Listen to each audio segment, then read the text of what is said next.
one. What's up, everybody? Tom from IGN here with Jono, community manager at Capcom. How are ya? I'm good. It's good to be here hunting with you. Yeah, I'm excited. We're playing Monster Hunter Rise Sunbreak DLC. I just stole some of your potions. I apologize about that.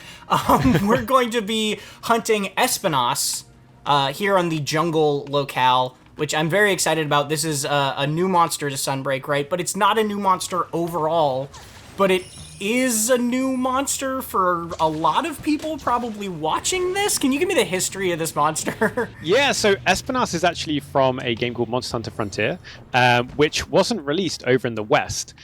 So for the die-hard Monster Hunter fans, they'll recognize it, even though they may have never fought this monster. But yeah, we're super pleased to have Espinas kind of come back and Western players be able to hunt it. Yeah, this is a particularly mean one as well, I would say, because its deal is that it does poison and fire and paralysis, right? It's kind of just this trifecta of terrible things it can do to you. Yeah, like Espinas, ever since its introduction back in 2008, has been an absolute menace. This thing can rival Elder Dragons in power. So yeah, definitely avoid getting hit by those fireballs. Otherwise, as you mentioned, it's the triple threat of status, and you definitely don't want that in Master Rank. Yeah, that was something I knew coming in, was that it did these status effects, but I didn't realize until I was actually fighting it that it does the status effects through its fireball. It is a poison paralysis fireball. Yeah, I mean, that's the last thing you switch. You normally expect it to come from like a tail or a claw or like a specific poison breath attack, but no, you get the full works with this fireball. Well, I don't know about you. I've run around, collected some Speary Birds, got the health and stamina up a little bit. Should we go for it?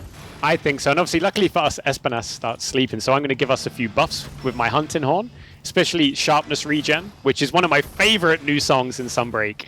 Because sharpness is so important. Ooh, yeah. Good shout on the barrel bombs. Let me contribute to the cause. How do you want to wake it up? Well, I could use one of my new moves. Oh, go ahead, please. So I'm just going to switch skill swap. So this is one of the new Hunting Horn moves. It's called Sonic Bloom.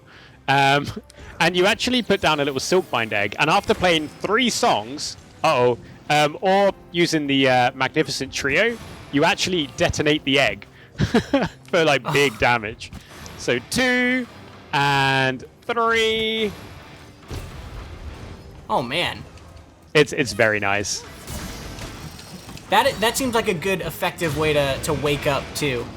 Oh, it's fantastic. You get such big damage, and then with the double multiplier from the sleep wake up, yeah, it rivals Greatsword in my opinion. Well, the Hunting Horn, that's kind of been part of the story of Rise. I feel like is the Hunting Horn coming in strong in this game. Even in Sunbreak, it seems like it's getting a little stronger, or at least getting more tools.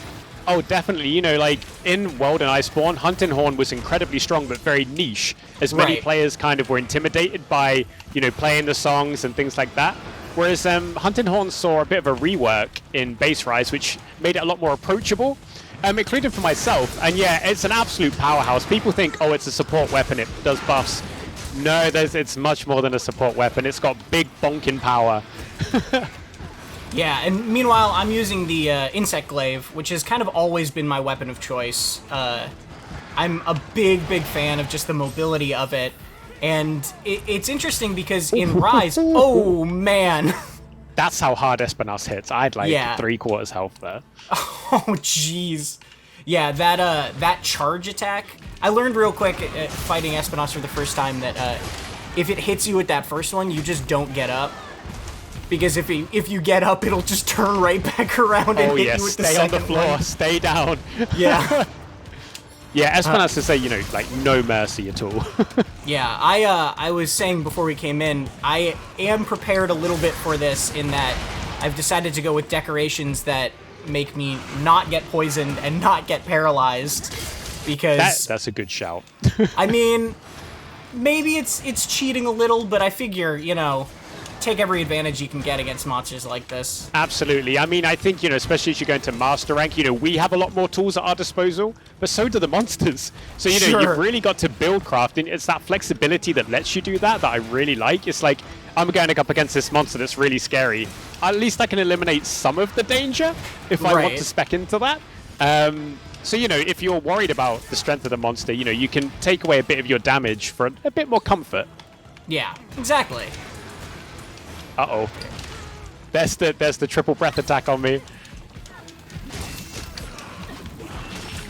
Luckily, my Palico was like, get up. So for any other Insect Glaive users, this is one of my favorite new things, which is now I have an insect or a Kinsect that can drop these orange powder occasionally on hit, and it'll actually just refill all 3 of my powders right away, which is probably just gibberish to anybody who doesn't play Insect Glaive, but for people who do, boy is it useful. Here comes some big buffs. Gonna play my Infernal Melody, so we're gonna get a big damage buff while Espinas is down. Something interesting as well, though, so my favorite new Hunting Horn move is called Silkbind Shockwave, and it gives you a short-term buff where whenever you hit a monster, it leaves a little kind of like aura bubble that will pop to do extra knock, stun damage, and heartbreak damage, and I'm obsessed with it. Just seeing all these numbers pop up at once. I mean, isn't that what games are really all about, is just seeing lots and lots of numbers pop up? Oh, it's magnificent. I mean, you're an Insect Glaive main. You know, you see loads of lovely numbers when you're spinning that thing around. Oh, yeah. That's half the reason I use it, to be honest. All right, they're leaving. And I've noticed, well, like, my sharpness hasn't gone down at all. Yeah, like, well, I'm like, you were talking about that with the song, and I was like, wondering mid-fight why I was still so, like, high in my sharpness, and then I was like, oh, right. That's a lot. That is an effective thing. It's magnificent. I love it. I mean, I think I have this feeling where whenever a team sees a Hunting Horn user join, it's like, oh, this is amazing. And now it's going to be when they see one join with sharpness regen, it's going to be like, this is the best. Yeah. So this is one of my favorite areas in this map, which with the rocks hanging from above. Yes. If we can Time try to get to the kunai out. Oh, what There a we shot. go. Nicely done. Thank you. Yeah, I'm glad I didn't love, try that. I love those little environmental kind of traps and stuff. It's cool to see more of them come back like this. Yeah, I definitely got World vibes when I saw it. I was like, yeah, Right. I remember using my my slingshot. Yeah, definitely. And jungle, I know people have played probably at this point, played on the jungle in the demo, but jungle is also a returning but reworked sort of idea, right, for Sunbreak. Yes, so this isn't a wholly new map. It is a return in like classic favorite that has been like reimagined for the Sunbreak era, and it's fantastic. It's actually a dual layered map. There is a huge underground area as well for those that Right. want to go exploring, which I really like. But yeah, it's nice to see how the team kind of mixed the old with the new to create something entirely new for you to discover. Right, and I mean, it's so interesting to the idea of bringing back a map, right? Because with World and Rise, the looks of the maps have changed so dramatically from earlier Monster Hunter that it is, you know, it does seem like a brand new map, pretty much. Oh, absolutely. You know, there's no zone transitions anymore. Where, you know, you can go wherever you want immediately, and with more mobility than you've ever had in a Monster Hunter game, arguably. Yeah. So yeah, it's great to see people kind of connect the dots, especially when the team were teasing the map very gently on social media, and to see people go, hold on, that tree isn't from, like, you know, Shrine Ruins and things like that. So yeah, it just shows like the passion the community have for these classic areas and monsters. And I know as well, a member of the Frontier team who's part of Sunbreak was like, everyone's being so nice about Espinas even though they didn't get to fight it, and it meant a lot. So kudos to the community there as well. Well, the Monster Hunter community is nothing if not passionate, that's for sure. Absolutely. Whoop. Oh, Espinas is not very happy with us. No.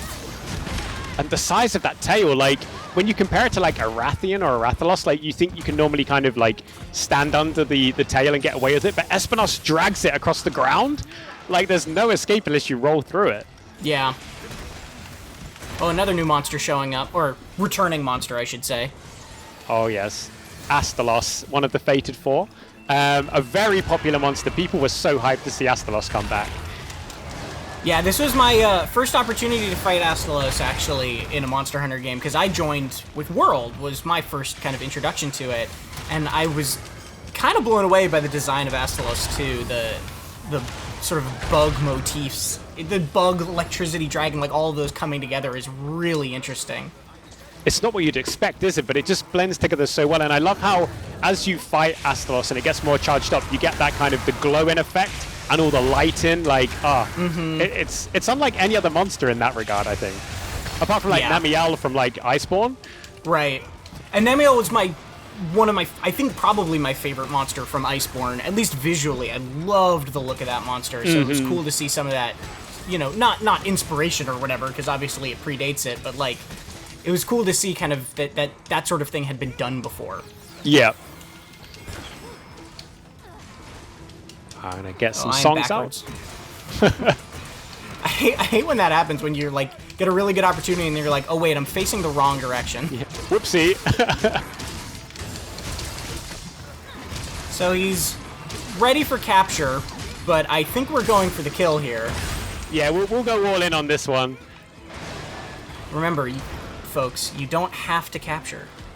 No, there is a big debate among the community about, you know, what the etiquette is. Do you go for a capture if you join a random lobby, or do you go for the kill? Hey, speaking of... Wow, talk about good timing. Yeah, send a like your way. That, yeah, my philosophy, just to cap that off, has always been you follow the lead of whoever's lobby you join. That's my etiquette. But yeah, be a good guest. Be a good guest, yeah. Yeah, exactly. Well, that was a lot of fun. That was a great hunt. Yeah, like, well played. Like, you did amazing. I mean, I took a visit to the camp briefly, but, you know, I like to keep the Palicos busy, you know? Don't want them to get bored. And like you said, you know, this is a monster that hits really, really hard, and if you just kind of take one of those hits when you're not expecting it, it's easy to go down from very high up in your life bar. Exactly, and despite I'm wearing high rank layered gear, I am wearing a master rank mix set. So that just shows the power behind this, like, absolute unit of a monster. Well, Jono, thank you so much for joining us. Thanks for giving us an opportunity to show off Espinos early. I know I've been having fun fighting it in the full game, and it was a great time fighting it here with you. Likewise, thank you so much. It's been a pleasure talking to you and hunting with you. Indeed, and of course, we're going to have plenty more for Monster Hunter Rise Sunbreak coming up, so stick right here on IGN.